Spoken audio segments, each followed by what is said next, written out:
Welcome back, my dear students. Last time we have discussed something about present perfect tense, जिसमें हमने जाना था कि इसका स्ट्रक्चर क्या है और इसकी पहली यूजेज क्या है। आज हम थोड़ा बहुत उसको रिवाइज करेंगे और इसके साथ साथ इसकी दूसरी यूजेज जो है उसके बारे में थोड़ा पढ़ेंगे। सो चलिए शुरुआत करते हैं। लास्ट टाइम मैंने आपको बोला था कि हम प्रेजेंट परफेक्ट टेंस को इस्तेमाल करते हैं उस टाइम जब हमें एक्सप्रेस करना हो ऑल द इमीडिएट एक्शंस या activities of your immediate past, और वो हम जस्ट के साथ इस्तेमाल करते हैं। यानी कि 10 मिनट पहले जो भी आपने कोई एक एक्टिविटी या कोई काम आपने कंप्लीट किया होगा तो उसको एक्सप्रेस करने के लिए आपको प्रेजेंट परफेक्ट टेंस इस्तेमाल करना है, लेकिन जस्ट के साथ। ओके, ऐसे ही आपने 1 घंटे पहले, 2 घंटे पहले, 3 घंटे पहले, लेकिन उससे ज्यादा नहीं, 1 दिन पहले, 2 दिन पहले, 1 साल पहले जो भी आपने एक्टिविटीज कंप्लीट की होगी, आप कहोगे इरफान सर ने कहा था कि जो भी पास्ट की एक्टिविटीज है उसको एक्सप्रेस करने के लिए आपको प्रेजेंट परफेक्ट टेंस इस्तेमाल करना है। नहीं, यहाँ पे याद रखना है इमीडिएट पास्ट। 1 घंटा हो सकता है, 10 मिनट, 5 मिनट, 20 मिनट या 3 घंटे, उससे ज्यादा नहीं। उससे ज्यादा अगर आप कहेंगे दैट मीन्स वो पास्ट कहलाएगा। ठीक है, यहाँ पे याद रखना है कि हम जस्ट इस्तेमाल करते हैं with third form of verb. Okay, और क्या दिखाने के लिए? Immediate activities of your past. ठीक है, now let's move towards the second usages of present perfect tense. बहुत ही आसान है, आप थोड़ा बहुत जहन यहां पे रखो। Keep all ears on me to express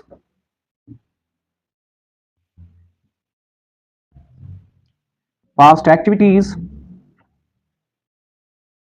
whose time is not given or definite। मानो कि आपने कोई भी एक एक्टिविटी आपने पास्ट में की होगी, लेकिन उस एक्टिविटी का टाइम आपको पता नहीं है या टाइम आप अपने सेंटेंस में मेंशन नहीं करते हो। उस एक्टिविटी को हम ला सकते हैं कहां पे, यानी कि एक्सप्रेस कर सकते हैं कहां पे? प्रेजेंट परफेक्ट टेंस में। अब ये आपको कैसे समझ आएगा? ऐसे तो समझ नहीं आएगा। I will give you an example जिससे आपको ये क्लियर हो जाएगा कि मैंने क्या कहा है। मैं किसी बंदे को कहता हूं, have you been to Saudi Arabia? एक बात यहां पे याद रखो, प्रेजेंट परफेक्ट टेंस में जब भी आपको क्वेश्चन करना हो तो आप हैव को पहले लाओगे। ठीक है, क्वेश्चन करने के लिए आपको हैव पहले लाना है, उसके बाद आपका सब्जेक्ट है, उसके बाद V3 आया है। सो दैट मींस जो ये सेंटेंस है ये प्रेजेंट परफेक्ट टेंस में इस्तेमाल हुआ है। अब हमारा क्वेश्चन यहां पे है, क्योंकि हम सेकंड यूजेज पढ़ते हैं, क्या हमने इस सेंटेंस को सेकंड यूजेज में लाया है? ये क्वेश्चन है। देखिए, आपने किसी बंदे को कहा have you been to Saudi Arabia, for example आपने ये क्वेश्चन किया उसको, लेकिन आपने ये वहां पे मेंशन नहीं किया है कि कब आप सऊदी अरेबिया गए थे। इस सेंटेंस में आपको कहीं भी टाइम मेंशन नहीं होगा या टाइम क्लियर नहीं है कि कोई बंदा कब सऊदी अरेबिया गया था।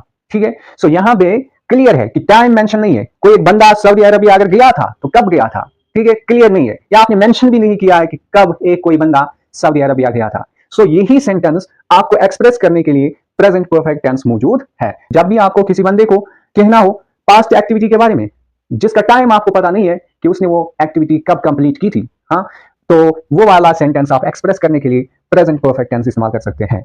नंबर 2,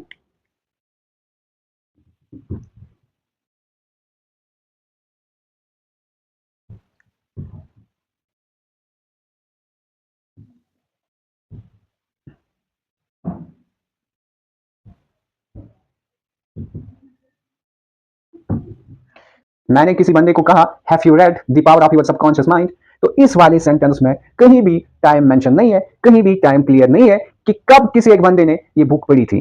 ठीक है, सो इस तरह की एक्टिविटीज जो भी होंगे वो आप प्रेजेंट परफेक्ट टेंस में इस्तेमाल कर सकते हैं।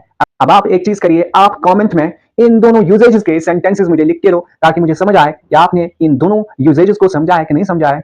और इसके साथ साथ इस वीडियो को लाइक, कमेंट और शेयर करिए। Thank you very much, keep supporting this batch.